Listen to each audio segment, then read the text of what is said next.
Asante sana msikilizaji, ikiwa ni dakika ngapi 9 zimekatika baada ya saa 5 saa za Afrika Mashariki. Ndakuwa naungana na wenzangu wakiwa katika maeneo ya Jeptul Musa Brian Daki ambaye atakuwa anaingia ndani kwa ajili ya kuweza kuendesha ama kuweza kuendelesha masuala na entrepreneurship. Kama unavyojua kwamba msikilizaji, wana watupo Ntuluba FM tunatembea hadi ndani, kila sehemu tunatembea. Kwa hivyo leo katika kutokea maeneo ya Jeptul, kwa hivyo tutakuwa tunaungana naye moja kwa moja. Usichakue kazi ni kazi. Hiyo ni ringtone, kibao chake ringtone pale. Dakika ngapi? Dakika 11 zimekatika baada ya saa 5 saa za Afrika Mashariki. Na vile nimekuahidi kwamba naungana na wenzangu kutoka katika sehemu Jeptul, Musa Brian Daki akiwa kule sehemu za Jeptul. 102.2 by FM. Hello. Yes, mwenzangu Papa Sajida, habari asubuhi wa leo? Salama sana. Natumai kwamba uko salama pale studioni, ikiwa tu ni dakika 12 kuweza kutimia, ikiwa ni saa 5 saa za Afrika Mashariki. Ikiwa leo ni siku ya Jumanne tarehe 18 mwezi Agosti. Sipo peke yangu, nipo na mwenzangu Jack Majude ambaye tupo naye siku ya leo. Jumanne ya leo msikilizaji, kumbuka kwamba Jumanne iliyopita tarehe ilikuwa ni 14 pale nikikumbuka vizuri. Tulikuwepo pia vile vile katika eneo hili la Jeptul kuweza kuangazia mawili matatu na mheshimiwa kutoka wadi ya Shiru ambaye aliweza kuzungumza mengi kuhusiana na maendeleo ya kutoka eneo hili na eneo wadi la Shiru. Lakini siku ya leo tupo tu moja kwa moja na mwenzangu Jack Majude katika eneo hili la Jeptul kuweza kupatia taswira kamili msikilizaji. Je, ni kipi ambacho utakuwa ukiweza kutarajia kama wewe ni mkazi wa eneo hili la Jeptul na vile vile mkazi wa kaunti ya Vihiga?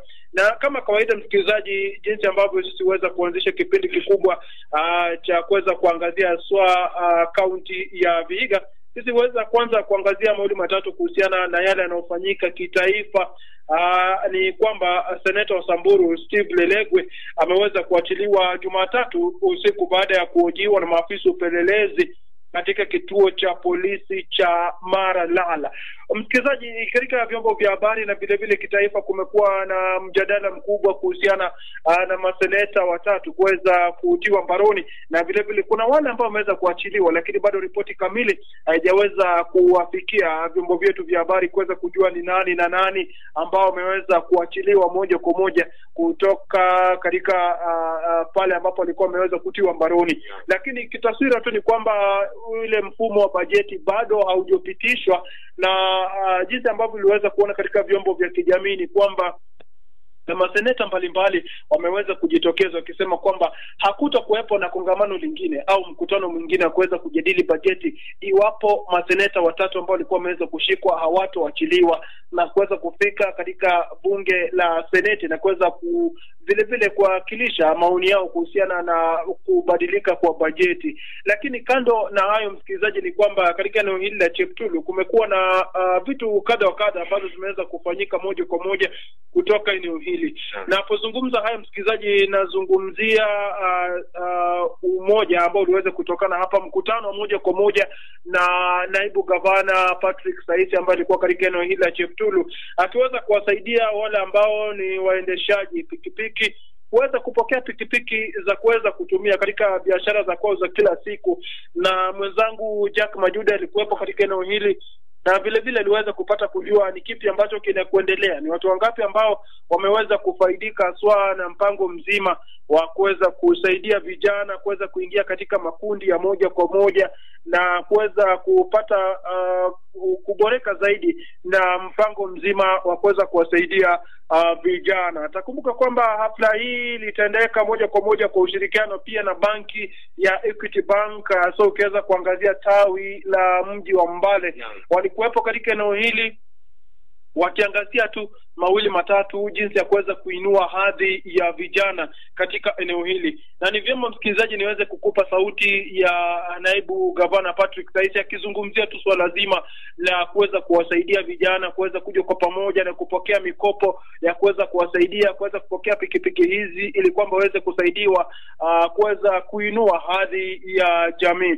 Na mpango mzima huu uliweza kusaidia haswa kikundi cha Cheptulu United Boda Boda Group ambacho chaongozwa na mwenyekiti Hudson Mbudi, ambaye aliweza kumshukuru naibu gavana kwa kuweza kuanzisha mpango huu ambao utaweza kuwasaidia waendeshaji pikipiki kuweza kupata pikipiki na kuweza kuzitumia kuongeza hadhi ya kiuchumi ya eneo hili. Na kando na hilo, mpango huu mzima unashirikisha kuweza kuundwa kwa kikundi na kuweza kufungua akaunti na benki ya Equity Bank. Na kisha wewe kama ni uko katika kikundi na umeweza kufungua akaunti na benki hiyo, unawekeza shilingi 15,000 na vile vile kujiweka kuweza kila siku kuweza kulipa shilingi 300 kwa miezi 12. Wakati ambapo unapokea fedha hizo, unapokea pikipiki hiyo, kuna ile fedha ambayo unalipa 15,000 ya kuanzia, alafu kila siku kwa miezi 12 utakuwa ukilipa shilingi 300. Hii ni kuweza kurejesha tu mpango mzima, ili kwamba kama unatumia pikipiki kwa shughuli zako za kila siku na pengine pikipiki na kuingiza shilingi 3,000, 4,000, 5,000, kwa ile 5,000 unatoa tu shilingi 300 na unalipia kila siku kwa kuweza kuendelea kutumia pikipiki hiyo. Inakuwa ni rahisi zaidi kuliko kuenda pale kutafuta hela. Pengine pikipiki ni 120, 120, 100, huwezi lipa pesa hizo kwa mara moja na wewe ni kijana. Lazima uweze kutafutiwa mpango mzima wa kuweza kukusaidia kuweza kujikimu kimaisha na kuweza kujikimu kiuchumi na vile vile kuongeza hadhi ya vijana katika jamii. Na msikilizaji, hii hapa sauti ya naibu gavana kaunti ya Vihiga Daktari Patrick Saisi akiwa katika eneo hili la Cheptulu akizungumzia swala zima la vijana kuweza kujiboresha na pia vile vile akizungumzia swala la kuweza kuinua hadhi ya vijana katika jamii. Wale ambao tunatembea na pikipiki iko hapo, ukigeni mambo Equity Bank inaweza kuwaletea hiyo pesa na iwafanyie mlipe kwa ushuru kidogo. Bila kwa vizuri. Kwa hiyo msiogope kuchukua loan. Watu wengi wako na loan. Hata mimi niko na nini? Kila mtu. Hata vile Kenya aliwaambia. Ukiogopa kwa loan utaendelea kuwa kwa. Na utaenda. Mimi nataka nisikie mama mbovu ulikuja ukachukua 5,000, ukamaliza ukachukua 10,000, ukamaliza ukachukua 20,000, ukamaliza kwa 40,000, mpaka nisikie umefika 100. Unaona hiyo? Na ikiwa hivyo inamaanisha biashara zitakuwa zinafanya nini? Zinaendelea. Kwa hiyo siasa yanje ni siasa ya maendeleo. Sio siasa ya kujitakia makuu. Siasa ambayo mimi nikikutana na wewe uninunulie soda badala ya mimi kukununulia soda. Kwa sababu una biashara yako, siku moja hapo unaenda kunaletea kapuku nikakula, kwa sababu kwa leo kununulia kuku. Ndio. Tukiongea. Bwana leo mimi nitashwa hapa. Na ukarimu na atenda. So unaona nimeanzia hapa. Nimeongea na wafanya na wakulima. Pia wametegea mahali. Tutasikia vikundi fulani kupata hapa. Vikundi kutoka Shigu, kutoka Muhudu, kutoka Shamahoho, kutoka Banja. Walikuwa wakija nyumbani hapa tukiongea nao, tukipanga hayo maendeleo. Nataka nyinyi wenyewe mujisimamie maisha yenu badala ya kutegemea mtu ambaye ataweza kukwambia sikuki anakutukana.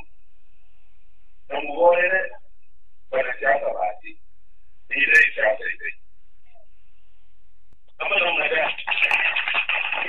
Na msikilizaji, moja kwa moja hizo ndizo hisia za naibu gavana wa akaunti hii ya Vihiga, Daktari Patrick Saizi, akizungumzia tu swala zima la vijana kuweza kuchukua mikopo moja kwa moja, wafanya biashara pia vile vile kuweza kuchukua mikopo, akihakikisha kwamba wanaweza kuinua hadhi ya maisha. Unapoenda kuchukua mkopo wa shilingi 10,000, shilingi 20,000, unaenda mpaka 40,000, 50,000, 100, inakuwa ni katika kuweza kujikuza mwenyewe na vile vile pia kuweza kukuza hali ya kiuchumi kutoka eneo ambalo wafanyia biashara za kwako. Ilikuwa tu taswira, msikilizaji, moja kwa moja kuweza kuangazia je, msikilizaji, naibu gavana katika eneo hili alisema vipi kuhusiana na swala zima na kuweza kuwasaidia vijana, vile vile pia kuweza kuleta mikopo ya kuweza kuwasaidia kuweza kuinua hadhi ya jinsi ambavyo wanaishi katika eneo hili la Cheptulu. Ameweza kuhakikisha kusema kwamba wema ama uzuri huanzia kwako nyumbani. Hauwezi kwenda kwa jirani na ukaanza kufanya wema.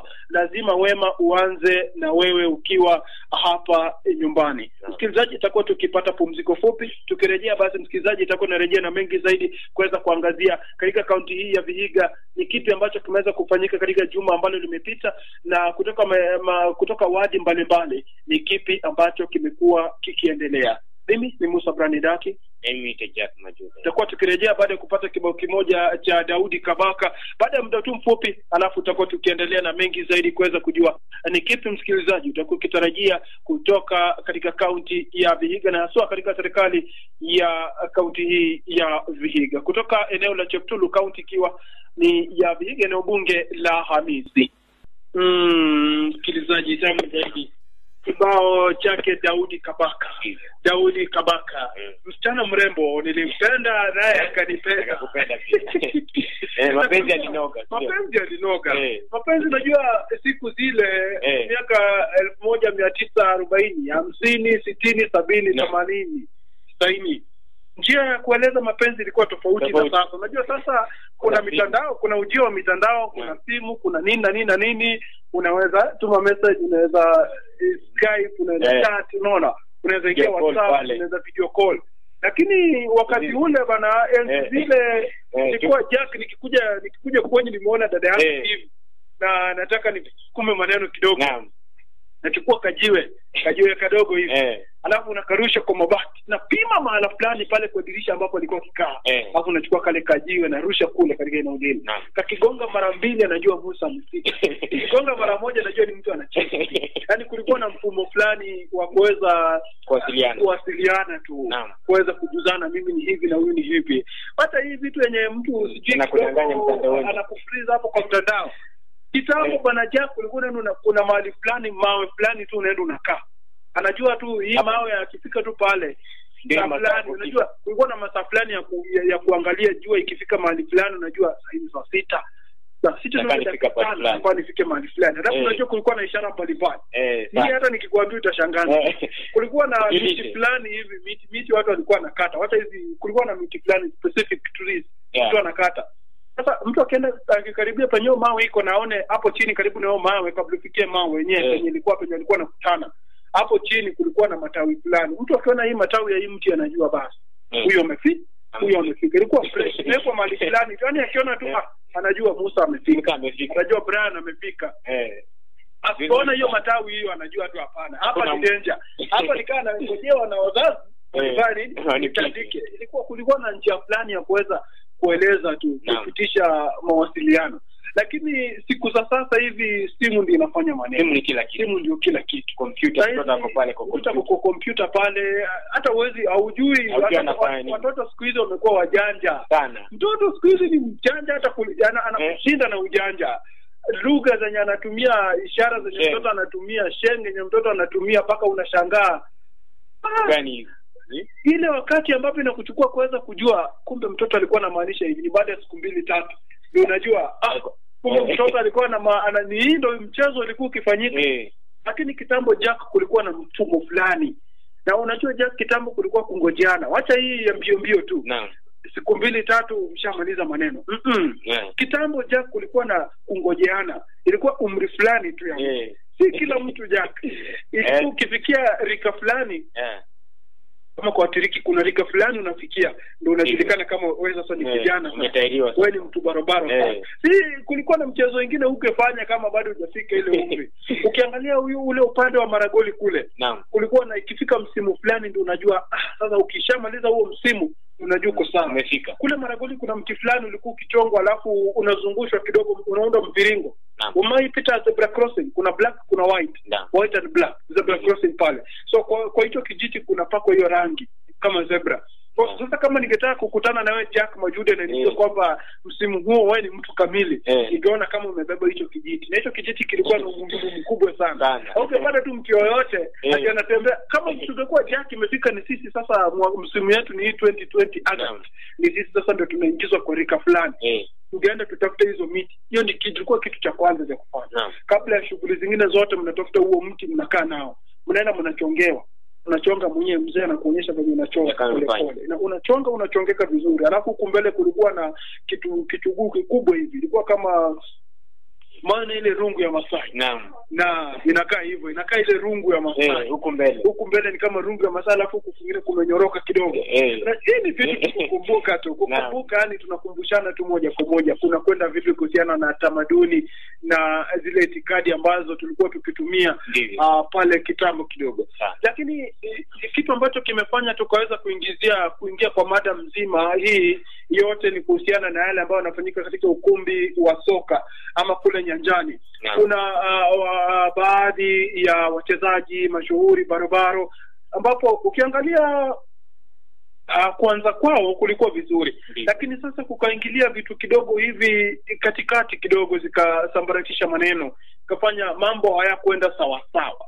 Wajua unaweza pata kwamba wewe ni star, wewe kuanzia hapa Cheptulu umekuwa star Cheptulu FC, umepanda kidogo umeingia Kakamega Homeboys, umepanda umeingia Kenya Premier League unachezea timu ya Kenya. Unachezea timu ya Kenya sasa. Hapo unafika wakati unapaa kidogo kule unaenda unapatikana unaingia katika vilabu mbalimbali vya Ulaya. Hapo unapofika pale mwenzangu Jack unapata kwamba ni kile kitu ambacho kinaitwa fahari. Fame inakuja inakufunika kidogo. Pesa zinakuja zinakuzidi. Sasa unajua ukitoka hapa Kenya ukienda nje ya nchi za ngambo kule unapata zile itikadi za kijamii, jinsi ya kuishi maisha ni tofauti na jinsi ambavyo ulikuwa ukiishi hapa. Unajua ukiangalia ile mandhari ya hapa na kule nje ni tofauti kidogo. Kule nje kuna kuchanuka kwa njia fulani. Kuna mfumo fulani wa kufanya utaratibu wa mambo fulani. Unajua hapa Kenya ukiangalia hali pengine kule barabarani nini, hapa Kenya unajua ni rahisi mtu anaweza kukwepa tu 2-3. Lakini ukienda kule nchi za Uingereza, nchi za Ulaya inakuwa mwenzangu kama umekuambia ni left turn ni left. Hakuna kwenda right una overtake. Kule hakuna vitu kama hizo. Kule kuangalia hizi ishara za barabarani ni watu wakisema speed ni 50 ndugu yangu, speed ni 50. Hata uko unasikia tu kuongeza ingia 55, 51, 52 hauwezi nashikwa. Lakini hapa Kenya kuna kidogo unapata mtu ana overlap. Mtu ana overlap akishikwa anafanya maneno kidogo hivi, lakini sisi tunakataa hiyo maneno. Hiyo maneno sio vizuri. Mambo ya hongo ni mbaya. Hongo ni mbaya. Lakini unapata kuna watu wako na tabia fulani ambayo ukifika kule nje inabadilishwa na mandhari ambayo upo. Na ni kuweza kumangazia tu mchezaji ambaye alikuwa mchezaji wa raga humu nchini Kenya akapaa kaenda nchi za Ulaya kule. Lakini sasa shida ilikuwa wakati kwamba alifika kule Ulaya. Tutampatia jina Kevin kwa sababu ya hali za kiusalama. Kevin sasa.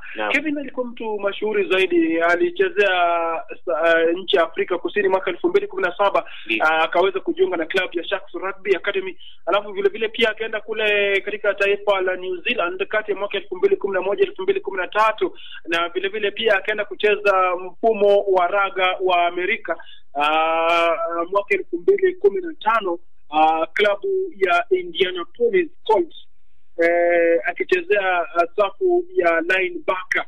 Lakini ukiangalia msikilizaji kwa sasa tukiangalia ile hali ambayo yupo kwa sasa mwenzangu Jack Majude ni kufedhehesha sana. Ni tofauti kabisa, hata hauwezi jua huyu alikuwa huyu na hivi ilikuwa yani ni mabadilika sana. Maisha yamebadilika.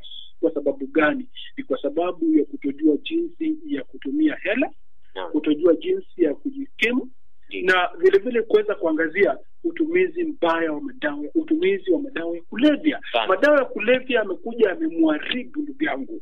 Ukiangalia kwenye mitandao ya kijamii unasikia tu, yani tumepoteza mtu wa maana, tumepoteza mchezaji wa maana, mchezaji tajika. Na ni kwa sababu gani? Utumizi wa madawa ya kulevya. Kitu rahisi kama hicho kinakuweza kukutoa kutoka mahala ambapo umekuwa, mahala ambapo yani ni fahari zaidi, mahala ambapo ni tajika. Na si tu huyu mchezaji peke yake, ni wengi kabisa. Ukiangalia hata wale ambao riadha, unapata mtu anaambiwa kwamba ati akitumia dawa za kutitimua misuli ati atakimbia vizuri. Na mtu akutuna talanta ama atapata nguvu. Na mtu uko na talanta tu mzuri. Wewe umetoka katika sehemu za Kerio Valley, umetoka sehemu za Nandi, umetoka sehemu za Vihiga, kote tu ambapo riadha inaenziwa. Na unajua taifa la Kenya unapozungumzia riadha, sisi ni mabingwa katika ule ukumbi wa riadha. Sasa unapata kwamba tangu kuwe mdogo umekuwa ukikimbia pengine kilomita 12, 11, 21. Waona? Kama wewe ni marathon runner, kama ni mkimbizi tu wa mita 100, mita 1500, mita 100, kuanzia ukue mdogo mpaka uingie shule ya msingi, shule ya upili, chuo, utoke chuo uende katika aswa kuangalia michuano ya kitaifa, umekuwa ukifanya vizuri. Sasa shida ni kwamba hauangalii kwamba toka ukue mdogo mpaka ukue mahali pale haukuhitaji dawa za kusisimua misuli. Hapana, kula tu chakula cha kawaida, chakula cha kuongeza nguvu, lakini sio dawa za kutitimua misuli. Hiyo imeharibu wachezaji wengi zaidi. Unapata kwamba unapoweka riadha, unapoweka rekodi na unapewa pesa, unapewa gold medal, unapewa fedha, unapata kwamba unapojihusisha tu na kutumia dawa za kutitimua misuli, mwenzangu, mambo yanaharibika. Mambo yanaharibika kabisa. Angalia wanariadha wengi nini inafanyika. Unaanza vizuri, lakini inapogunduliwa kwamba ulitumia dawa za kutitimua misuli, dawa za kuamsha misuli. Ya tunasema kuongeza nguvu. Unaongeza nguvu ya nini? Na Mungu alikupatia nguvu. Kwa nini unataka uongeze? Unapunguza nguvu yenyewe. Unapunguza. Bodi zinakufanyia uchunguzi. Hebu angalia ni wangapi wamepatikana kwa scandal kama hizi. Alipatikana akitumia dawa za kutitimua misuli kwa ndio ashinda rekodi. Rekodi inanyang'anywa, unapewa ban. Utashiriki kwa mchezo. Utashiriki katika michezo ya riadha. Lakini upewe ban ya maisha, mwenzangu, utaishi ndio unaanza. Ndio umeanza tu, umeingia tu miaka 10 katika kufanya riadha tu. Umeingiza kwa hela kidogo pale, na pengine venye ulikuwa unaingiza hela uliona kule mbele kuko kuzuri, wacha nisiekeze. Unaona? So unaposhinda kuwekeza inakuwa tena ni shida kubwa zaidi sana. Angalia wanariadha wengi alianza vizuri, lakini hebu angalia mwisho wake ndugu yangu. Nyumba ukiangalia iko mahali mbaya. Hata shamba hakuna. Maisha ni ngumu. Lakini ukiangalia wakati ambapo alianza kufanya riadha mwenzangu, ukiangalia akaunti zake ni mamilioni tu. Mamilioni ya fedha kujivinjari tu. Lakini shida ni kwamba mtu hajui kuwekeza. Mtu hajui kutumia hizo fedha. Mtu hajui kuweza kuangalia wakati huo ambapo mimi napata hela hizi inawekeza wapi na wapi na wapi. Ndipo unaangalia riadha katika taifa la Kenya inadidimia. Ukiangalia soka nchini Kenya inadidimia. Ukiangalia watu wana vipaji mbalimbali, lakini vinaharibika kwa sababu hawatilii maanani ni kwa nini hawafai kutumia madawa ya kulevya. Utatumia tu kwa muda mfupi uonekane iko sawa, inakuongeza nguvu. Ndio kwa muda mfupi ni mzuri, lakini ukiangalia madhara yake baada ya kutumia kwa muda mrefu, madhara yanakuwa mengi zaidi. Na unapata kwamba hauwafikii kile ambacho ulikuwa unafaa kuweza kuwafikia. Angalia mwanariadha kama vile Usain Bolt. Unapozungumzia jina kama Usain Bolt, unajua kwa mita 100 huyu mtu ni hatari. Ni hatari sana. Mtu kwa mita 100 anakimbia kwa sekunde 7.6. Hizo ni sekunde 7.6 ameweka rekodi. Amemaliza. Hebu angalia maisha. Angalia maisha yake kwa sasa. Mtu amewekeza ya kutosha. Mtu amewekeza kutosha, ako vizuri. Maisha yake kwa sasa yako sawa sana. Angalia mchezaji kama vile Didier Drogba. Ako sawa anasaidia watu wa jamii tena. Angalia mchezaji kama Sadio Mane. Mchezaji bado anacheza, lakini ukienda katika taifa ambalo anatoka, taifa ambalo amechupukia, Mtu ameshinda hata wale ambao ni mawaziri ambao wamechaguliwa. Anashinda hata wabunge ambao wamechaguliwa. Ni kwa sababu gani? Hela ambazo anapata anatumia kunufaisha jamii sana, kuweza kukuza jamii. Ni vibaya ujulikane dunia mzima, Kenya mzima, na kwako ambako unatoka hata hakuna shule umejenga, hakuna hata hospitali umejenga, yani hakuna hata mradi ambao umefanya, hata kusaidia tu watu mahali pa kufanya vijana kukuza talanta hakuna. Na hiyo ndio shida. Hiyo ndio shida nyingi sana. Hiyo ndio shida nyingi kwa watu wengi wafikiri nyumbani after kupata. Fikiri amu unapopata nafasi nzuri ya kuweza kuingia katika sehemu mbalimbali. Tuseme kwa mfano mwenzangu Jack, umechaguliwa wewe ndio waziri wa michezo. Hauangalii kuweza kukuza zile sehemu ambazo ni za kukuza talanta kule mashinani. Hauangalii kitu kama kile. Au umechaguliwa katika nyadhifa nzuri katika county, huo waziri wa michezo, utamaduni na nini, haukuzi talanta. Unapomaliza hatima yako, ukiangalia nyuma kusema ati umefanya nini katika wakati wako uongozi, hakuna kitu cha kuonyesha. Hakuna. Umekuwa uongozini kama gavana, wanapokuambia hebu angalia umefanya nini, unapata hakuna. Umechaguliwa kama seneta, wanakuambia katika seneti umesaidia vipi wakazi wa kaunti yako. Ukiangalia ndugu yangu hakuna, ilikuwa siasa bure, siasa butu. Unaporudi kuangalia maisha yako kama kiongozi ambaye unaweza kuchaguliwa, maisha yako unapoangalia ni tofauti. Mtu akisema kwamba huyu ndio kiongozi aliongoza ni bunge hili miaka 15, miaka 20, hakuna kitu cha hakuna hata shule ya msingi hata moja ataamsha aseme mimi ni wakati ambapo nilikuwa mbunge nilifanya hivi. Mimi wakati ambapo nilikuwa kiongozi nilifanya hivi. Mimi wakati ambapo nilikuwa mjumbe nilifanya hivi. Na hiyo ndio shida baba. Huo ndio ugonjwa ambao tuko nao. Na hadi wakati ambapo tutaangalia tuepuke kitu kama hicho mwenzangu, bado tu kuangalia swa masuala na soka. Hadi wakati ambapo tutahakikisha kwamba soka inakuzwa kuanzia mashinani. Soka inaamshwa kuanzia mashinani. Talanta zinakuzwa kuanzia mashinani. Aiwe mwanariadha, iwe mwanasoka, iwe mtu wa kukimbia, iwe mtu wa kufanya chochote kile. Tusipoangazia kuweza kukuza talanta hizo, tutaendelea tu kungojea tu kwamba tunafanya tu kitu kimoja. Tunafanya tu kitu kimoja. Olympics ikifika tu ni riadha pekee yake. Lazima tuangalie soka vile vile pia inakwenda vipi. Masuala na kuweza kuangalia michezo kama vile hockey, michezo vile kama raga inakwenda vipi, kwa sababu lazima tujikusanye tena, turudi tuangazie zile talanta ambazo zipo kule mashinani zinasaidiwa vipi. Unaweza kuwa wewe ni mkufunzi wa club, iwe ya mpira, iwe ya raga, iwe ya hockey. Unaona? Tafuta mtu ambaye ataweza kuvaa vile viatu ambavyo utakuwa ukiviacha. Basi utakuwa unafanya kazi bure. Kazi bure sana. Unaweza kufunza watu 100. Hauna mtu wa kukuza. Hauna mtu wa kushikilia. Hauna mtu ambaye atasema wakati ambapo ulikuwa mkufunzi pia mimi ulinisaidia nikawa mkufunzi bora. Wakati ambapo ulikuwa mwanasoka pia mimi ulinisaidia nikakuwa mwanasoka bora. Wakati ambapo ulikuwa mwanariadha ukanisaidia mimi kuwa mwanariadha bora. Wakati ambapo ulikuwa uongozini mheshimiwa ulitusaidia sisi kama klabu kuamka kuchipuka. Na sasa tunawakilisha taifa. Na hiyo tu ndio shida ambayo tuko nayo.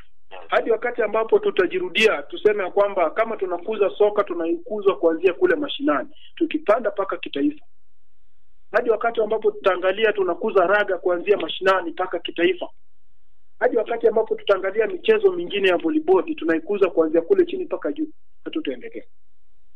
Kitu kingine ambacho kinaleta shida ni wale ambao ni watu mashuhuri pengine kwa raga, kwa mchezo, kwa mpira wa magongo. Unafika wakati ambapo unaangalia ndio ulikuwa mashuhuri, mwanabondia mashuhuri. Angalia Conjestina Achieng. Alikuwa mwanabondia mashuhuri sana katika taifa. Lakini hebu angalia yuko wapi? Hata yule mjumbe katika eneo lake hajui.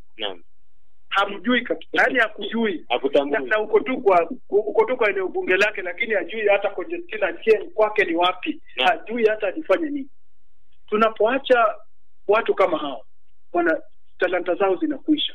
Yale maarifa ambayo amekusanya hiyo miaka yote yanaweza saidia kukuza vijana wengi sana kwa jamii. Rudi tu angalia watu kama wanamuziki hayati John Zenz. Ukiangalia tu kindani kabisa hapa Vihiga kuangalia tu mtu matavaa hizo viatu hakuna. Hakuna kwa sababu kwa nini? na kukuza talanta au mzee wakati ambapo alikuwa. Unangojea kitu kinafanyika ndipo unasema tulikuwa na mtu mashuhuri, tulikuwa na mtu mzuri, ndipo unaanza kuzunguka kwake. Hapana. Msaidie wakati ambapo yuko mapema. Mshike mkono huyo mzee ambaye yuko pale nyumbani, mnajua kwamba huyu mzee alikuwa mkufunzi mashuhuri. Msaidie wakati ambapo yuko pale, ili kwamba pia wakati ambapo ataweza kufariki dunia ama atatuacha hapo duniani. Nitasema kwamba sisi kama Vihiga County, John Zenze alianzisha hii academy, alianzisha hii theater, alianzisha hiki kitu na tukamshika mkono, na sasa ndio hao ambao wanafuata katika miguu yake. Wakati John Zenze hayati alikuwa akipiga muziki ya kwake, hizi vitu za keyboard sijui nini hazikuwa. Ilikuwa tu gitaa, vitu vya kiasili tu vya kutumia katika kuweza kukuza talanta. Hizo zilikuwa. Lakini tusipoanza kushika vitu kama hivi kuweza kukuza tamaduni hizi, basi inakuwa ngumu sana. Inakuwa ngumu kuendelea mbele, kwa sababu unapata vijana wengi hawatakuwa na ile mazoefu. Hakuna ule uzoefu, hakuna kabisa. Unapata watu tu wamezoea. Mtu anataka aende pale arekodi nyimbo 2-3 amemaliza hivyo, lakini kuweza kuangazia kwa kina, kwa undani kabisa nyimbo ambazo zimebeba maana, zimebeba maadili, zimebeba semi za jamii, unapata hamna kabisa. Kwanza sasa hivi naona hii kwenye sasa dunia yaenda Kenya, nyimbo za kukuza, yani kuelimisha jamii hazitakuwepo kwa sababu nyimbo mpya zinakuja za vijana wanataka tukupiga gengeton inatawala. Sio mbaya, lakini lazima tuangazie pia wazee nafasi yao iko wapi. Sio kuimba tu nyimbo, hata nyimbo na kuambia mwenzangu kuna nyimbo zingine mtu akiimba huwezi simama na familia uambie baba yako baba hizo wimbo na nasikiaje hiyo wimbo. Yaani mtu wakati ambapo unaimba nyimbo lazima ufikirie. Ukisimama na mzazi wako hapo atasikiza hiyo wimbo mpaka mwisho. Ama kuna kitu ambacho ukihisi ya kwamba hapa kuna kitu ambacho hakiko sawa, hiyo huo wimbo haukuzi maadili. Haukuzi maadili. Na inaanzia na sisi vijana kuweza kuhakikisha kwamba tunakumbatia mambo haya. Tutakuwa tukipata kibao chake Koffi Olomide. Unajua Koffi Olomide, nataka nirudishe watu nyuma. Sitaki niharibu watu. Tunataka tupate kibao chake Koffi Olomide 2-3 pale, alafu tutakuwa tukirejea kuweza kuona ni mengi zaidi yapi ambayo tumeweza kukuandalia msikilizaji. Vile vile pia kibao hicho chake Koffi Olomide kama hakipo karibu, tutafute Papa Lolo. Ndio tuangalie Papa Lolo kuna kwenda vipi. Baada ya muda kidogo tukirejea tunaongea mawili matatu, tunarudi na Momu yake Franco. Na hivyo ndo tunapeleka maneno rumba tu. Leo tu tunataka tupige rumba, alafu wiki ijayo tunapiga tu za humu asili tu kiasili ndani. Lakini kwa sasa tunatafuta kibao chake Koffi Olomide tuweze kuangazia tu kibao chake tu kimoja chake Koffi Olomide, alafu msikilizaji tukirejea zaidi tutakuwa na mengi ambayo tutakuwa tukikupasha. Saa 5:45 saa za Afrika Mashariki, tarehe 18 mwezi wa Agosti mwaka 2020. Upo nami Musa Brane Daki, mimi Jack Majude moja kwa moja kutoka wadi ya Cheptulu katika eneo bunge la Hamisi County, ikiwa ni ya Vihiga, katika kipindi kizima cha kuweza kuangazia county ya Vihiga. Mwenzangu nakwambia nimechukua dakika tu kadhaa kuweza kuingiza tafsiri kabisa ya kibao chake Koffi Olomide. Hiki kibao kinanipeleka mbali. Kinanipeleka mbali kabisa. Unajua vijana wa sasa ndo ukiangalia kidogo kibao hiki kinawapiga chenga. Yaani inawapiga left, right and center. Wanashangaa ni nini tunafanya hapo studioni. Kama ni kijana na ushikanishi enda kaa karibu na mzee. Piga rekodi ya Koffi Olomide alafu enda kaa karibu na mzee nyumbani. Alafu mwambie baba, hii Koffi Olomide ni nani? Ni nani? Kuna nyimbo za Kikongo ambazo ukisikiza kuna kitu fulani, kuna ujumbe fulani ambao nyimbo hizo zinapitisha kwa jamii. Na ukiangalia watu kutoka taifa la Kongo wanajifahari sana lugha ambayo wanatumia. Wanajifahari sana. Ukiangalia nyimbo zote zenye wanaimba utapata wanaimba nyimbo ya Kiswahili ndugu yangu. Ni kadha tu ndio utapata wamejumuisha maneno ya Kiswahili kidogo, lakini wimbo na Kizungu. Lakini wimbo mzima ni lugha tu ya Kikongo tu kabisa. Kwanza nyimbo zao mingi sana ni Kikongo. Ni Kikongo. Sasa sisi hapa Kenya tumekosa nini? Hapa Kenya tunakosa nini?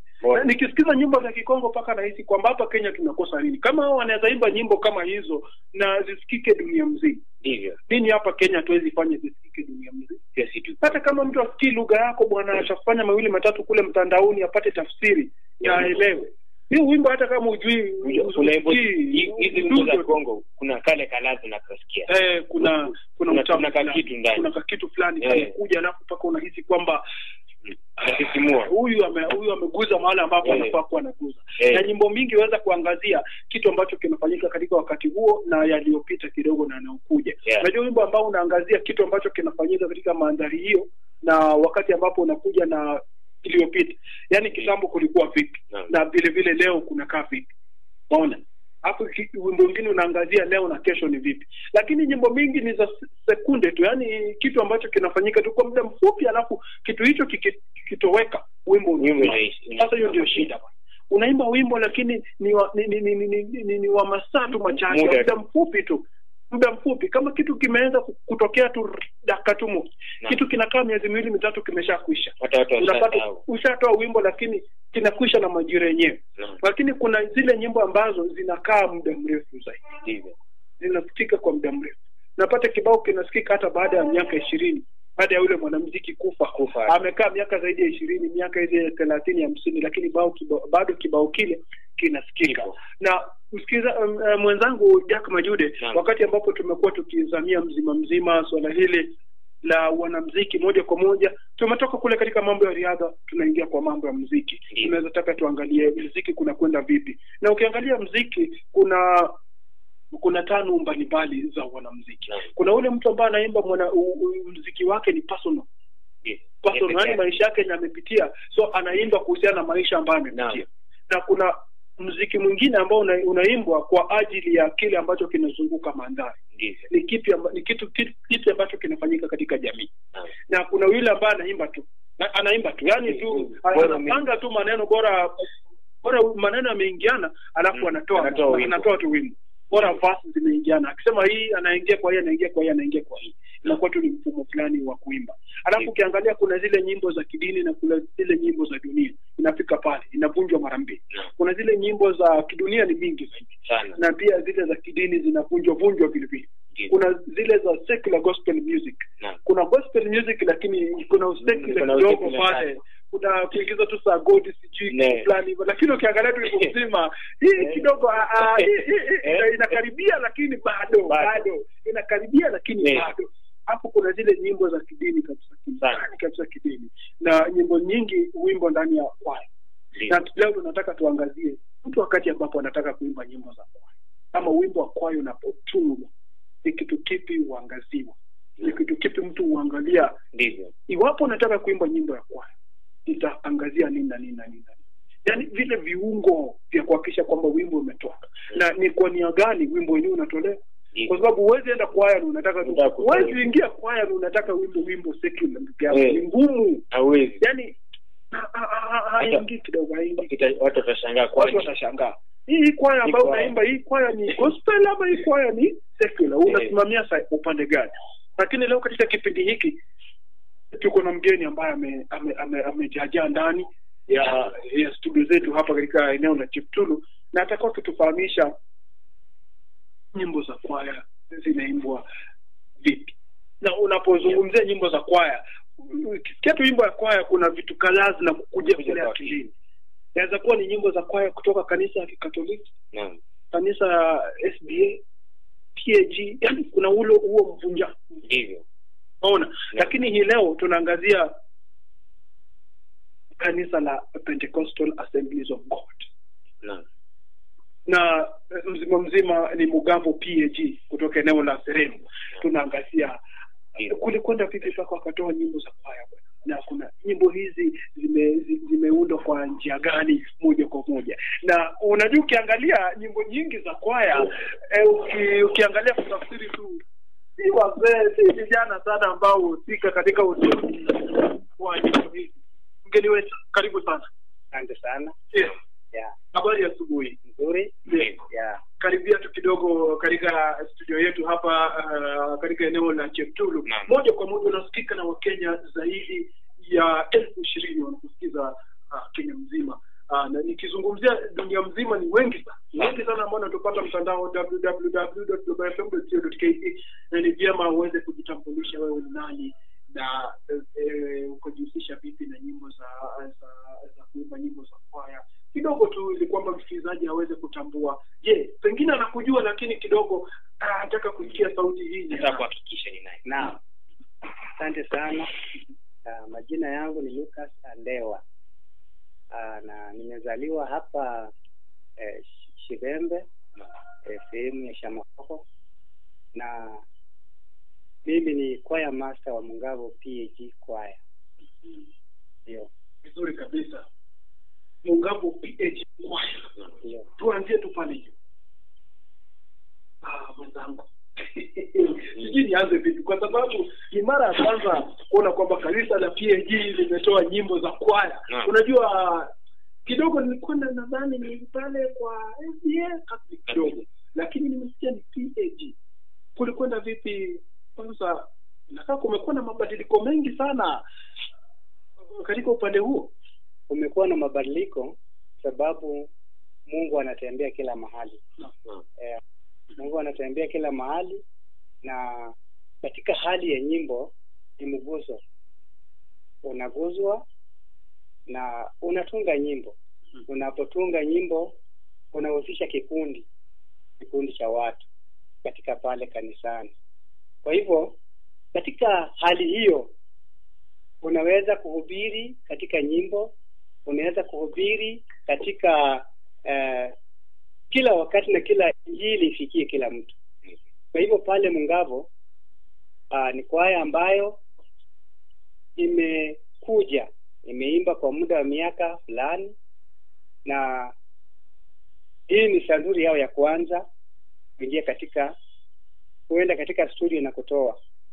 Wamefanya audio pamoja na video wakiwa na viongozi hasa pastor wao Reverend Amos Lukose, na patron pale Mrs. Josephine Luyali, pamoja na Gertrude. Kuna mwingine anaitwa Clementina Nusu. Hao wamekuwa msaada sana katika ile kwaya.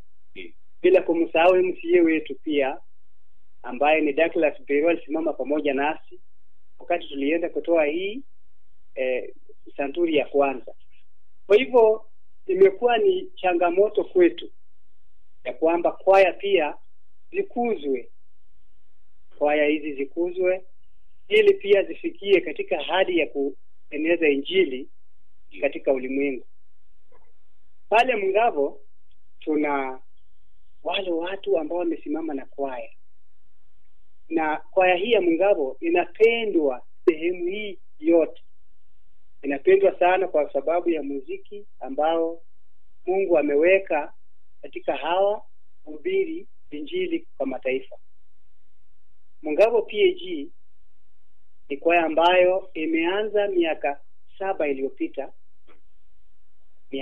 iliyopita, na imehusisha katika mashindano mengi. Inaenda katika mashindano ya kitaifa katika nyimbo za makanisa, na katika mwaka wa 2017 kwaya hii iliweza kuchukua nafasi ya pili katika mashindano pale Nyang'ori. Vizuri sana. Na wakakuja na kikombe. Mwaka uliofuatia ikachukua nafasi ya kwanza pale Nyang'ori, na ikabeba hiyo kikombe tutakuwa nacho hapa. Kwa hivyo Mungu ameenda akitufanyia mambo mbalimbali katika hali ya muziki. Kwa mashindano wanaenda na tunashindana, si kwa sababu ya kushindana, lakini kwa mtukuza Mwenyezi Mungu. Umeweza kueleza vizuri haswa kifuko la kwaya ya Mungavo PAG kutoka eneo la Serem. Moja kwa moja umeweza kuguzia mambo mawili matatu kuhusiana na chimbuko la kwaya hii. Je, mtu anapozungumzia swala la kwaya hujumuisha nini na nini? Kwaya hujumuisha mambo mengi. Lazima kuwe na viongozi kwenye kwaya, lazima kuwe na maono kwenye kwaya, lazima pia kuwe na kujitolea kwenye kwaya, lazima tuwe na uvumilivu kwenye kwaya, lazima pia kuwe na discipline kwenye kwaya, kwa sababu inahusisha kikundi. Hayo mambo yote, na mbele ya kati ya hayo yote maombi. Hicho kikundi kudumisha watu zaidi ya watu 30 kwa miaka kadhaa inahitaji maombi na uvumilivu. Licha ya zile changamoto za hapa na pale, lakini inahitaji maombi zaidi ndio kikundi kisimame. Na umeweza kuzungumzia kwamba wewe ndiye choir master ama yule ambaye anaongoza kwaya hii ya Mungamo PAG. Wakati ambapo unaweza tueleza tu kuanzisha tu moja kwa moja kuweza kuwaleta pamoja, kuweza kutunga baadhi ya nyimbo ambazo zipo katika kanda ambayo unaweza kutoa, ulikuwa ukizingatia nini wakati ambapo ulikuwa kuhakikisha kwamba zile sauti zinaenda kwa pamoja, kwa sababu tunafahamu kwamba sauti za watu ni tofauti. Je, ni kitu kipi ambacho ulikuwa ukizingatia kuhakikisha kwamba sauti hizi zinaendana kwa njia ambayo wewe mwenyewe unaona kwamba itakuwa sawa? Kwanza kabisa, mimi ni mwalimu wa muziki. Ninaweza kusoma solfa, naweza kuandika. Kwa hivyo inakuwa si ngumu sana kuweka sauti hizi ziwe pamoja. Inakuwa ni rahisi, na pia waimbaji ambao ninao ni waimbaji ambao wamekuwa na uzoefu fulani. Kwa hivyo inakuwa ni rahisi kwa wao kukuja pamoja. Sauti zile inakuwa ni rahisi kwa muda mfupi, si kwa muda mrefu. Inakuwa ni kwa muda mfupi tu sauti wamezishika, na pia inakuwa ni wakati unafundisha wanashika maagizo mara moja.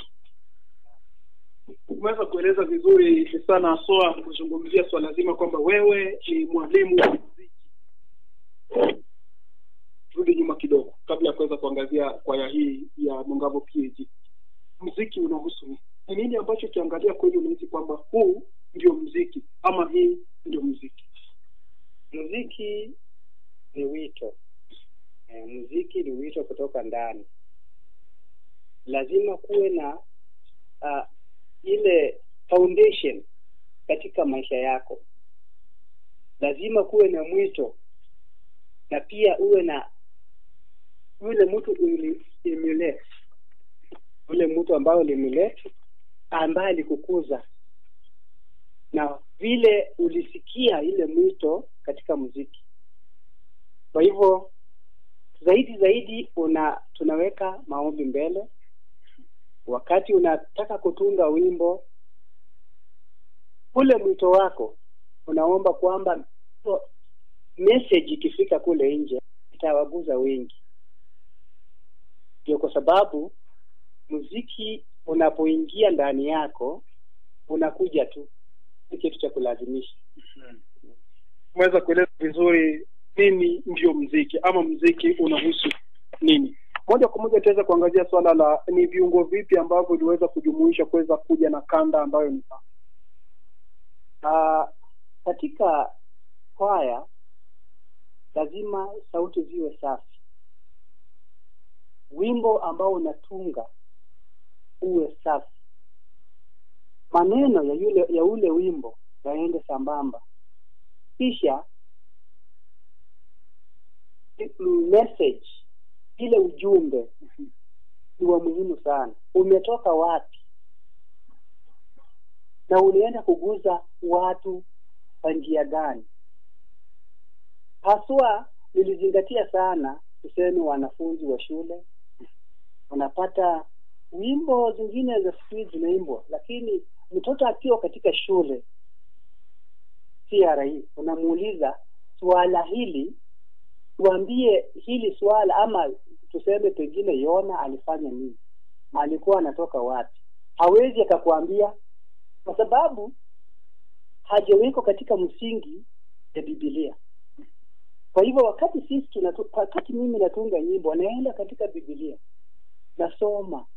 Wakati nasoma natoa pale ujumbe ambao utaendea watu. Hata mwanafunzi akiwa shuleni ukiweka ule wimbo pale, ataweza kujibu maswali mawili matatu ambayo yatamkuza katika maisha yake ya Kikristo baadaye. Kujibu vizuri. Je, kuna mabadiliko ambayo yameweza kufanyika katika sanaa ya muziki? Mabadiliko yako kwa sababu saa hizi unaona kwamba wale wanaitwa waimbaji wa single, wale waimbaji anaimba peke yake ama nini, wamekuja sana. Na hizi kwaya zipo lakini hazijaangaziwa sana katika mambo mengi. Huku ndani kuna kwaya, na pia hizo kwaya tungeomba ziwe zikiangaziwa, ikichezwa, ikifanya nini, kwa sababu pia kule kuna mawaidha na kuna ujumbe katika zile kwaya. Na je, ni kipi ambacho kinazuia kuweza kukuza kwaya hizi jinsi ambavyo umeweza kueleza? Kunaweza kuwa kuna kitu fulani ambacho kinazuia kuweza kukua kwa kwaya hizi na kuweza kuchezwa na kusikizwa na watu mbalimbali? Kwanza nashukuru sana Lubawa FM, kwa sababu nimeona wameanza kufikia wale wanamuziki, wale wanakwaya wa chini. Kwaya si za chini, lakini ni vile tu kuzifikia, sababu ule muziki ambao wanatoa ni kama ule tu mwingine, lakini shida ni kwamba kuyafikia pale ama bila hao wanaweza kufikia inakuwa ni ngumu. Lakini nawashukuru kwa sababu wameanza kutembea katika makanisa, katika vijiji, na kuangalia hao wataweza kuletwa namna gani na wawe wamekuzwa. Sababu unaweza ona hata wanaweka video, wanafanya, lakini jinsi ya kutembea na kufika pale inakuwa ni vigumu. Kwa hivyo tunawashukuru sana. Mungu awapatie director, awapatie nyinyi, ili muwe na moyo wa kuwafikia zaidi na zaidi, ili watu wajue kuna ujumbe ambao ulikuwa umefichika mahali na sasa wameanza kutoka. Msikilizaji, tutakuwa tukirejea tu baada ya muda mfupi, baada ya kupata kibao chake Rose Muhando. Baada ya tu muda huo tutakuwa tukirejea na mengi zaidi, kuweza kuangazia swala ambalo litakuwa likijia la pili, kuweza kuangalia wakati huu ambapo tunazingatia swala zima la muziki, na vile vile muziki huu unaathiri vipi injili, ama unaathiri vipi kuweza kueneza injili. Kuna kuathirika fulani ambapo kumeweza kutokea, au ni kama tu kawaida, mambo bado yanaendelea kawaida? Je, ni kipi ambacho kimeweza kubadilika wakati ambapo kitambo ukisikia nyimbo za injili na wakati wa sasa? Ni kipi ambacho kimebadilika? Msikilizaji, tutakuwa tukipata pumziko hilo. Baada ya muda usiokuwa mrefu tutakuwa tukirejea.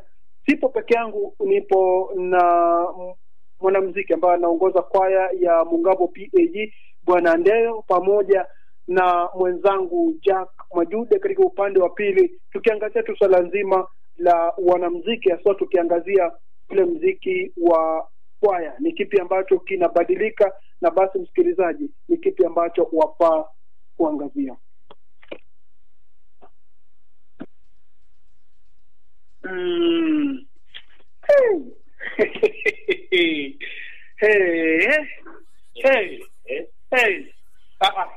Umesikia wimbo wa Rose Muhando, utamu wa Yesu?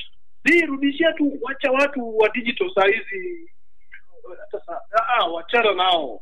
Rudi tu nyuma kidogo tu. Rudi nyuma mwaka 2012. Rudi tu. Rose Muhando alikuwa akianza kuimba huo wimbo, yani kwa gari rekodi ni Rose Muhando. Ukifika kwa nyumba zile kanda, wachana na hizi siku hizi ati flash disk nini. Kitambo tu ilikuwa CD, audio CD, cassette. Unaweka tu pale. Bas. Rose Muhando. Yani ukirudi nyuma tu, hata kizazi cha sasa ukiuliza Rose Muhando, hata wajui Rose Muhando ni nani. Hawamjui kabisa. Siku zetu ukiuliza tu Rose, kila harusi ukienda ilikuwa tu Rose Muhando. Hata paka saa hizi ukisikiza ile rekodi ambayo imetoka kucheza utamu wa Yesu, ukisikiza mwenzangu, utakubaliana mimi kwamba kuna utamu fulani katika wimbo huo. Kuna chuchu fulani ya uzuri, kuna mvuto fulani katika wimbo huo. Na ni kwa sababu gani? Kile ambacho kimeimbwa kile ambacho kimeimba. Alizingatia sana kuangalia ni kitu gani ambacho anaimba. Kwa sababu huu wimbo mwenzangu utakubali unaweza imba mbele ya baba yako. Unaweza imba mbele ya wazazi. Lakini wimbo zingine ambazo kwa maana ikikuja tu hivi kila mtu unajipata kichwa kimeenda chini, unaangalia chini hata unashindwa kuangalia mzazi. Unajifanya kuna mtu amekupigia, unataka ukimbie nje ushike simu uone nani amekupigia. Kuna nyimbo fulani mwenzangu ukiangalia katika televisheni, wimbo ikikuja hivi mzazi hata anashindwa venye atazima. Mzazi anashindwa venye atazima TV. Kwa sababu gani? Ile kitu inaimbwa ndani ya huu wimbo ni kando kabisa. Yaani paka mzazi mwenyewe anaona aibu na hata elewi wanaimba nini. Unaifika wakati umekaa na wazazi, alafu wimbo inakuja na wewe kijana unaelewa hiki kitu inasemwa ni nini. Unakaa na mzazi wakati ambapo unakaribia kukula tu. Unajua kila mtu anakujaga kwa meza. Umeweka televisheni pale mnasikiza hapo ni radio. Alafu wimbo inakuja na ukisikia maana ya wimbo, yaani hata unashindwa kupeluka uangalie baba yako, unatamani tu mtu asongeshe ama stima ipotee. Wimbo usimame. Kwa sababu gani? Maana ya huo wimbo, undani maadili ambayo kwa katika huo wimbo si yale ambayo yanaweza kusikizwa na jamii. Lakini msikilizaji, ukisikiza wimbo huu wa Rose Muhando ni wimbo ambayo umezingatia haswa yale ambayo yako katika Biblia. Kwa sababu kuna utamu katika Kristo, kuna uzuri katika Yesu. Na ndiposa tunaangazia swala la kwaya. Haiko mbali kabisa na kile ambacho kinazingatiwa. Kwa sababu katika nyimbo zote za Injili ni kuweza kumweneza Kristo, kuweza kueneza maadili ya Kristo. Na katika kwaya, katika wimbo ukiangalia rekodi ya kwanza ya Yona, unazungumzia Yona alikuwa vipi? Wito wake ulikuwa vipi? Ni kipi ambacho kilifanyika mpaka akarudi Nineve na alikuwa amekata kwenda Nineve? Ni kitu gani unajifunza kutoka pale? Ndio maana wimbo huu ukiucheza unaweza cheza na familia. Wimbo huu ukiusikiza unaweza sikiza na familia. Na inakuja na maadili mengi zaidi. Inakuja iko packed na kila kitu. Ukisikiza tu wimbo unajua kwamba ushahubiriwa, ushaelezwa nini. Lakini kuna nyimbo ukisikiza neno liko mbali kabisa. Katikati ya wimbo baada ya maneno kama 15 hivi unasikia amen. Unasonga tena amen. Unasonga tena God. Halafu anamalizia na amen. Unashangana, mtu anakuambia ni wimbo wa Injili. Paka unasikia unasema nisikia zangu ama ni vipi? Lakini inabidi unasema tu kwa kweli kila mtu ana njia yake, lakini njia ambayo yafaa ni kama ifuatayo. Njia ambayo ni nzuri katika jamii, njia ambayo ni ya kukuza maadili. Kwa sababu sisi sote ni Wakristo na lazima kila mahali ambapo unakwenda unahakisha kwamba ile Injili ambayo ni sawa, ni Injili ambayo inakubalika, ndio ambayo itahubiriwa. Turudi kwako mwenzangu, wimbo huu wake Rose Muhando, utamu wa Yesu. Na kanda ambayo ulikuwa umeweza kuimba, tulikuwa tunataka tuweze kuangazia mambo ya kuhusu Injili. Wakati ambapo unatunga wimbo na wimbo huo madhumuni yako ni kuweza kueneza Injili, ni kitu gani unafaa kuangazia? Je, ni verse 2-3 alafu kibwagizo ndo kinakuwa na jina ambalo pengine linaelekeza kwamba ni Kikristo, alafu unaruka tena na zingine 3-4 kibwagizo tena ni hivyo, lakini ndani ya hiyo mistari ambayo umeweza kuweka, kama ni ubeti wa kwanza, ndio ubeti wa kwanza ni mzito lakini ujumbe ni hafifu, ni mzito lakini ujumbe ni hafifu. Napata kwamba haulengi mada. Pata unaimba wimbo alafu unasema God is good. Tena kidogo God is good. Tena kidogo God is good. Je, shida ni nini? Kwa mfano nikiongea kwa wimbo kama wangu Yona. Nilipotunga huo wimbo niliangalia mwito. Kwa sababu Mungu alimtaka Yona aende Ninawi, aende ahubiri wale watu watubu. Lakini yeye kwa sababu alifikiria na mawazo yake ya kibinadamu akataka kuenda Tarishishi. Kwa hivyo inatuonyesha kwamba Mungu alifanya maneno na katika uwezo wake Mwenyezi Mungu, kwa sababu ndio anajua maneno yote, alimfanya Yona katika ile merikebu. Yona akabadilishwa, hakujua itabadilika vile, lakini ilibadilika katika ile bahari, mawimbi yakaja, dhoruba ikaja, watu wakakuwa na wasiwasi. Alikuwa ametulia tu amelala, lakini kuamuka akakiri, akasema yeye ndiye ana makosa, akatupwa ndani ya maji. Yeye alifikiri atakufa kwa maji, lakini mipango ya Mungu haikuwa ile. Ilikuwa Yona aende Ninawi ahitimishe wale watu, kwa sababu walikuwa wengi wa maana, awahubirie watu waokoke. Kwa hivyo wimbo ule wa kwanza Yona niliutunga kwa dhamira ya kwamba mipango ya Mungu ni ajabu. Saizi unaweza takiwa kufanya kitu, Mungu anaweza taka kutumia ufanye kitu, lakini kwa sababu wewe una mawazo yako kibinadamu unaenda kando. Kwa hivyo inatufundisha kwamba ule wimbo ujumbe unatuambia kwamba Mungu akikuita uitikie mwito, uvunjike na uende kufanya yale mambo Mungu amekwambia. Yona alipofika kule alihubiri Injili na watu wakaokoka. Watu wengi waliokoka na Mungu ile adhabu yake ikashuka chini. Kwa hivyo kwa sasa Mungu anaweza kutumia wewe kama chombo uende uokoe mahali fulani. Wale watu waokoke adhabu ya Mungu. Ndio ujumbe ambao uko mkubwa. Kwa hivyo wimbo wa Yona nimeweka katika vibwagizo vitatu. Lakini hicho kibwagizo ni kutubu kwa Yona na mdomo wake. Mara nyingi narudia akisema Yona alitubu, Yona alitubu. Na alipotubu watu wa kule walipata msamaha kutoka kwa Mwenyezi Mungu. Mzangu Jack. Naam. Umesikia maneno ya Andre? Ndio. Umeyafahamu kabisa, umeyapata vizuri. Natumai kwamba msikilizaji ambaye anatusikiza moja kwa moja pia vile vile amepata kupata taswira kamili na kufahamu zaidi. Utunzi wa nyimbo, unapotunga nyimbo au unaposikiza wimbo wowote ule, hakisha kwamba unasikiza muktadha wa wimbo huu, unasikiza ujumbe wa wimbo. Wimbo huu umeimbwa ndio, lakini ujumbe wenyewe ni upi? Kama unasikiza nyimbo za Injili, huo wimbo wa Injili ujumbe wake ni upi? Ndio utakubali tuweze kuangalia swala hili, kwa sababu wengi wanapata utata kidogo kuweza kuelewa. Ndio. Mtu anaweza imba wimbo na aseme ni wa Injili. Ni kitu gani unachoangazia katika wimbo ndio ujue huu wimbo kweli wimbo ni wa Injili na huu wimbo hapana, haupo katika kategoria ya Injili, huu wimbo ni wa kidunia. Naam. Mara nyingi watunzi wengi unapotaka kutunga wimbo, Biblia yako huwa pale. Na pia ukitaka kutunga wimbo, wakati unataja tu wakati unataja mstari fulani katika wimbo wako, mara nyingi mtu ambaye anajua Biblia ataenda pale ajue tu wimbo ule umetoka mahali fulani na ni kitabu fulani na unaongea juu ya nini na unalenga wapi.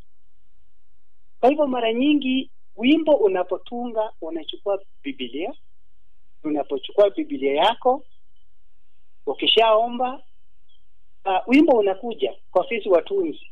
Wimbo unakuja, unatunga wimbo na unaweka yale ile message ambayo itafikia watu, itafikia hata mtoto, itafikia hata nani.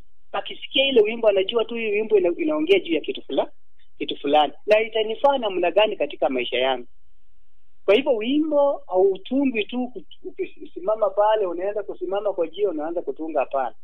Wimbo unachukua Biblia, sababu ndio kigezo cha Mkristo. Unaenda unachukua Biblia yako, unakaa pale, inakuwa ndio guidance ya utunzi wa muziki wako. Kwa hivyo mimi binafsi nyimbo zangu zote zimeenda katika Biblia. Na katika Biblia zina ujumbe maalum ambao unajitokeza kwa binadamu na kwa Mkristo na kwa mtu yeyote yule kusikiza. Jack, maelezo kamili, maelezo mazuri zaidi kwa swala hilo la kuweza kuangazia nyimbo za Injili na nyimbo ambazo hizo za Injili, lakini ni nyimbo ambazo zimetungwa na zaimbwa na zasikizwa na watu mbalimbali. Pia vile vile Jera, ndio ukiangazia swali la utunzi wa nyimbo za Injili, lazima uwe na uelewa, ule uwezo, umakini wa kuelewa wimbo ambao unautunga. Alafu vile vile pia uwe na mtu ambaye ni mwelekezi.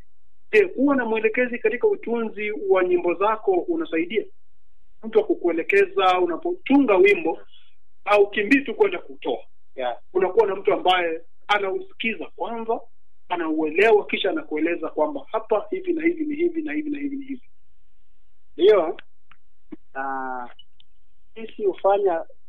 Sisi hufanya kazi kwa vikundi. Nina rafiki wangu mwanamuziki pia ambaye nimetembea naye mara nyingi sana, anaitwa Alex Mnyeti. Huyu amekuwa rafiki wangu wa karibu sana. Kwa hivyo ninapotunga nyimbo, tunakaa na yeye chini. Alafu tukishakaa chini, tunaupitia kwa siku kadhaa ama kwa miezi kadhaa. Hizo nyimbo ambazo tunataka ziende ziko sawa, tunazifanyia editing. Tukishazifanyia editing, sauti ziko sawa, basi hizo nyimbo tunazipanga ziende kutolewa. Kwa hivyo nyimbo ambazo zinatolewa zimepangika, ujumbe, mambo ya Mungu, ile message, vile inaweza kubadilisha watu, vile inaweza kuguza mtu, tunaziweka zile nyimbo katika hali hiyo. Kwa hivyo huyu rafiki yangu na wengine, mtu kama Amira Jackson, tunakaa pamoja. Tunakaa pia hata na Reverend wangu Amos Lukose. Ananiambia, mwalimu, hapo pangekuwa hivi. Na mimi nasema ndio, sababu ushauri ni mzuri. Ukitaka kutengeneza kitu kizuri, lazima unashirikisha watu. Unatoa maoni, basi. Alafu ile kitu inaenda kutoka mbele ya watu, inakuwa kitu ya kupendeza. Naam, mwenzangu Jack Majudi. Dakika zikiwa ni 31 ndani ya saa 6 saa za Afrika ikiwa ni ya Mashariki. Siku leo ikiwa ni tarehe 18 mwezi wa 8 mwaka 2020. Basi msikilizaji, tarajia haya wakati ambapo tutaweza kutimu saa 7 saa za Afrika ya Mashariki. Hizi ni habari tu kiufupi na utakuwa ukizipata kiundani zaidi itakapofika mwendo wa saa 7 ukiwa na mwenzetu hapa Ajida katika kurunzi ya 102.2 By FM. Habari kiufupi ni kwamba tume ya kitaifa ya ardhi imetetea uamuzi wake kumruhusu naibu rais William Ruto kulipia ardhi ambapo hoteli ya Weston imeweza kujengwa licha mamlaka ya viwanja vya ndege nchini KCAA kudai umiliki wa ardhi hiyo. Kwingine ni kuwa seneta wa Samburu Steve Lelegwe aachiliwa Jumatatu siku baada ya kuhojiwa na maafisa upelelezi katika kituo cha polisi cha Maralal. Baadhi ya wazazi katika kaunti ya Mombasa mpinga mpango wa masomo mashinani community based learning ulopendekezwa na serikali, wakisema mpango huo unahatarisha hali za kiafya za watoto. Na kwingineko ni kwamba serikali ya kaunti ya Taita Taveta imetakiwa kutoitenga jamii ndogo ya Wata hasa katika swala la ajira na badala yake kuwashirikisha katika miradi yote ya maendeleo. Habari hizi na zingine wakati ambapo itaweza kutimu saa 7 saa zikiwa ni za Afrika ya Mashariki. Mwenzangu Andeo, kuna yule ambaye pengine ndo ameanza hajakaa sana katika sanaa ya muziki, ndo ameanza katika sanaa ya muziki na bado tu ni tuseme kwamba ni mtoto yule, bado ni chipukizi tu na ameanza kupata ubwabwa wa uji, bado hajaanza kukula ugani ule uzito, bado tu anapatia tu ubwabwa wa uji. Uweza kumshauri vipi? Na anaimba nyimbo za Injili, uweza kumshauri vipi anapojikuza afaa aegemee maegezo yapi? Kitu cha kwanza, mwanamuziki mchanga lazima awe mvumilivu, ajitume na awe na lengo. Awe mvumilivu, ajitume na awe na lengo. Kwa sababu katika safari hii kuna changamoto nyingi. Kitu cha kwanza kabisa, utaangalia kama fedha kama haziko, basi utafungika mikono. Lakini kama unaweza kile kidogo kidogo, kitakufanya usonge, kwa sababu una lengo na una dhamira ya kufanya kazi ya muziki. Kwa sababu hauinuki tu mara moja. Unajikaza, na baadaye pale mbele Mungu anaweza kukuinua na ukasikika katika pembe zote. Kwa hivyo mwanamuziki ambaye ameanza ni kujikaza, awe na lengo, na ajitie moyo na ajitume. Na kwa yule ambaye ni mwanakwaya na ni kikundi ambacho bado ni changa ndio kimeanza, kikundi hicho kifanye nini? Hicho kikundi kama ni kimeanza, kitu cha muhimu pale ni maombi. Wakishakuwa na maombi, wawe na discipline, kwa sababu hao ni watu wengi. Kisha wawe na mwelekezi, wawe wa kusikiza mashauri, na wawe wa kutisha wawe wakitii yale maoni. Kwa sababu makosa inaweza tokea kidogo. Wawe watu wasio watu wa kujiinua, wale watu wa kunyenyekea. Na wakishajinyenyekeza, hicho kikundi kitakuwa discipline. Ndio kitu cha kwanza.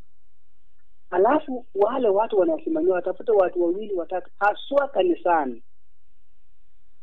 Kanisani lazima waweke mchungaji, waweke yule mwingine kama mzee wa kanisa ama nini, wazingire hicho kikundi, ili wanakuwa katikati ya wao katika hali ya kuwakuza kimuziki. Naam.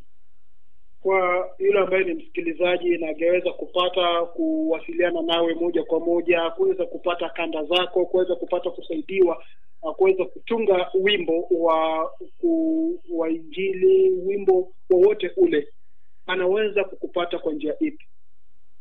Napatikana katika nambari yangu 0710 178 398. Nyimbo zinapatikana pale Mngavo PAG, zingine ziko katika Sereni, studio za Sereni pale za muziki, zingine ziko hapa Shamahoho, tumeweka pale. Na kama anataka kuzipata, pia anaweza kunipigia kwa ile namba 0710 178 398. Yeah. Na wito wako kwa serikali ya kaunti ya Vihiga na vile vile serikali kuu, kwa wale ambao ni wahusika au kuna mshikadau yeyote ambaye uko pale nje ambaye angependa kuweza kuja kushikana mkono pamoja nawe na kikundi chako ni kuweza kusaidia na kukuza kwaya hii?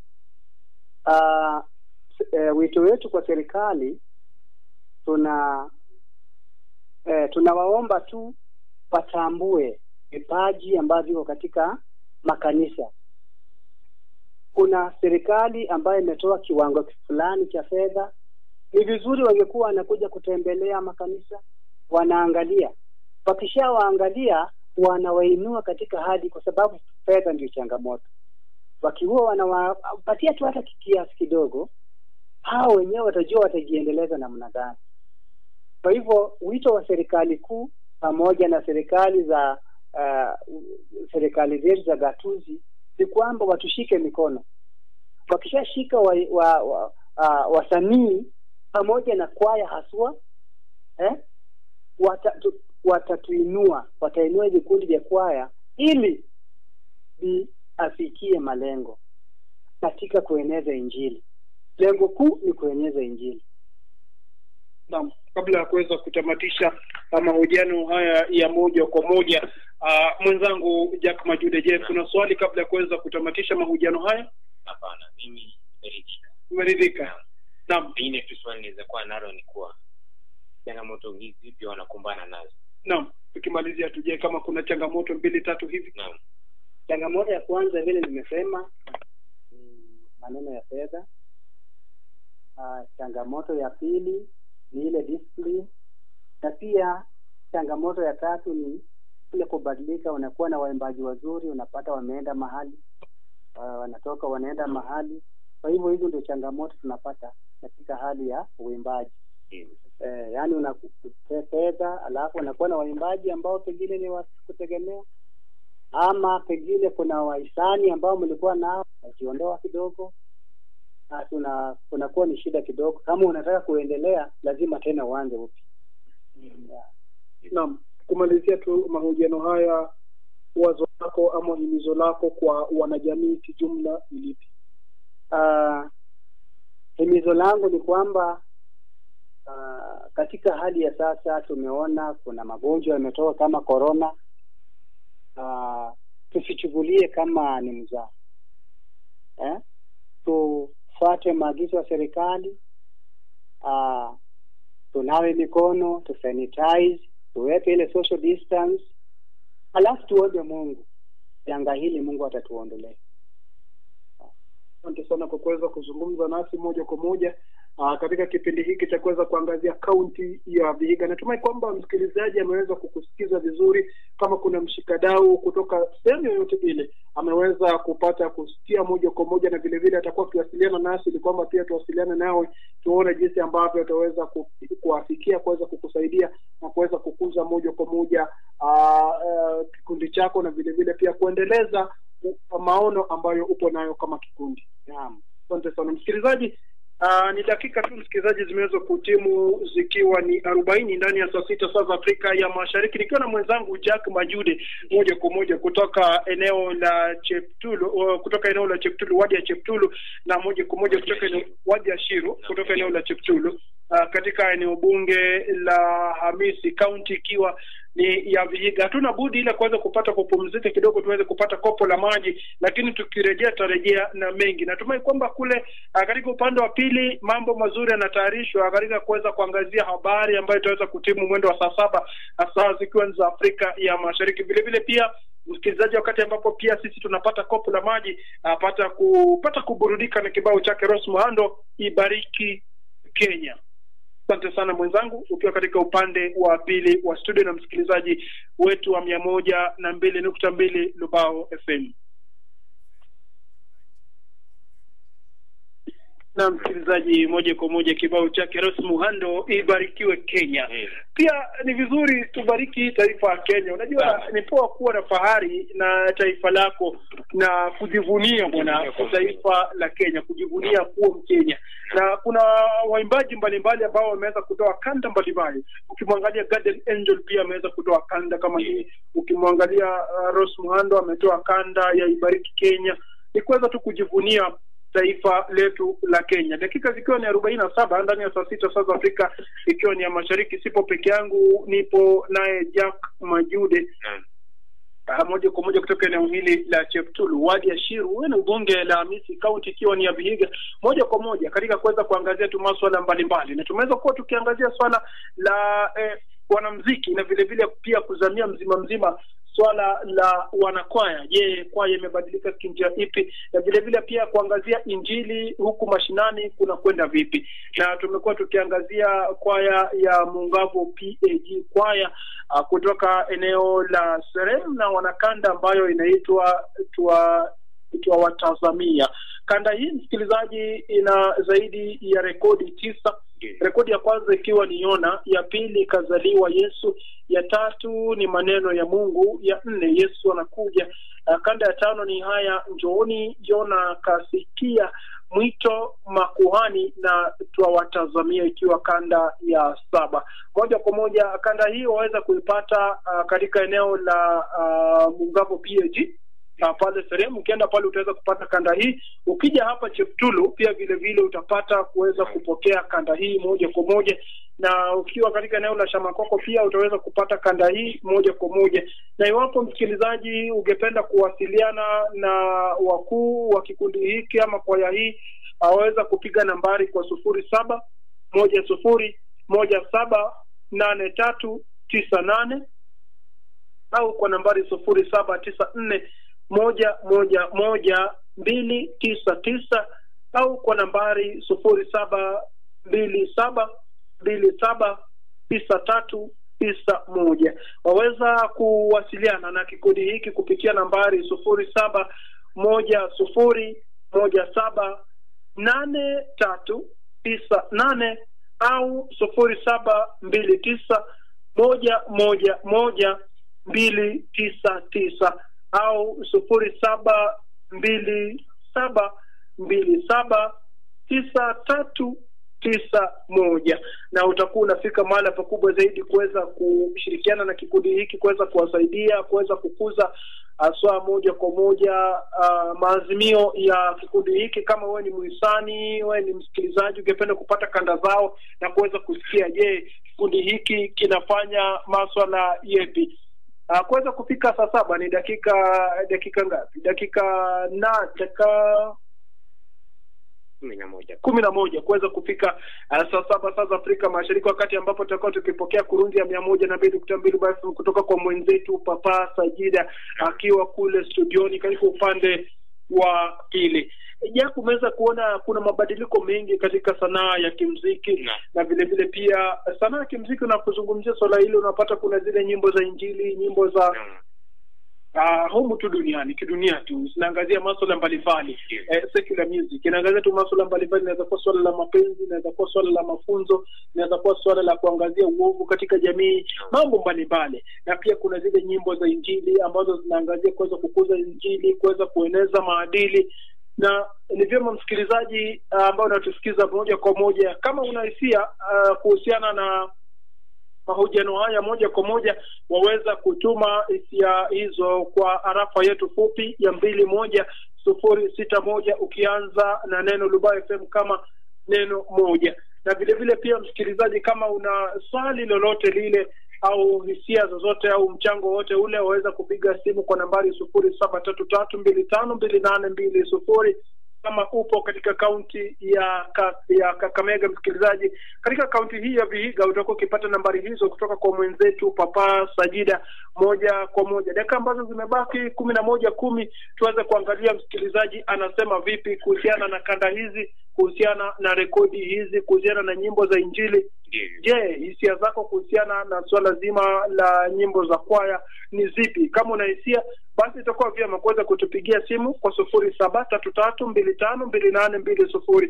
Na kama upo katika kaunti ya Vihiga pia vile vile utakuwa ukiweza kuweza kuarifiwa, waweza kuwasiliana nasi kupitia njia ipi. Nasi tutakuwa anga zaidi kuweza kupata hisia za kwako moja kwa moja katika dakika ambazo zimebaki 10 kuweza kutimu saa 7 saa za Afrika ya Mashariki. Najua mwenzetu Papa Sajida amekwisha kujitayarisha pale katika upande wa pili na wasikilizaji ambao wanatupata moja kwa moja, ili pia nasi kutoka upande huu wa kaunti ya Vihiga katika eneo la Cheptulu wadi ya Shiru pia tuweze kujua msikilizaji ana hisia zipi, ana semi zipi kuhusiana na mahojiano ambayo tumekuwa nayo siku ya leo.